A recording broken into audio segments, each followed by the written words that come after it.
Hello বন্ধুরা, এই ফুলটার কথা সবাই মনে আছে অবশ্যই। এই ফুলটা সবাই দেখেছো, এই ফুলটার নামও শুনেছ। এই ফুলটা হচ্ছে অপরাজিতা ফুল। নামটা শুনেই মনটা কেমন জানি ভরে যায়, তাই না? নামটাই এত সুন্দর, তাহলে ফুলটা কেমন সুন্দর লাগে। আমার কাছে এই ফুলটা এতটা ভালো লাগে, মানে বলার বাইরে। কিছু ফুল দেখলেই মুখের মধ্যে এমনি হাসি ফুটে ওঠে, আমাদের ভালো লাগার করে।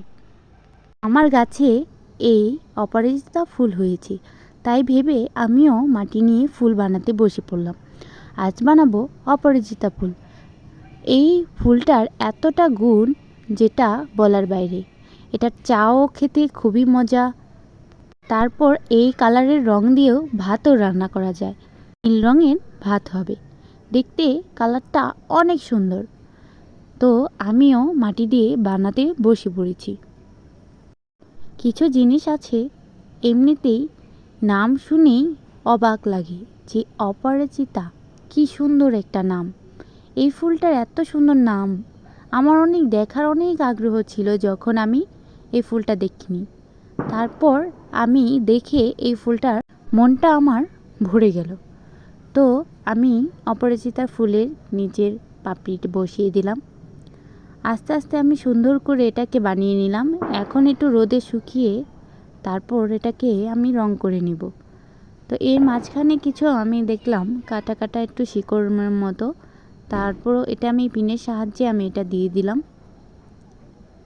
তো অবশ্যই সবাই জানাবেন এটা কেমন হয়েছে আমার এই ফুলটা, আর কার কার এই ফুলটা অনেক পছন্দ। আর এটার কি চা খেয়েছেন?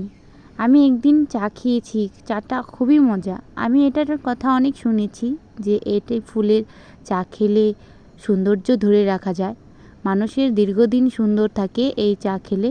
এটা কি আসলেই সত্য? কে কে জানে না অবশ্যই জানাবেন। তো দেখুন বন্ধুরা, কথা বলতে বলতে আমার এটা শুকিয়ে গিয়েছে। এখন আমি এটার যেই একদম গাঢ় ব্লু কালার সেটা দিয়ে নিচ্ছি।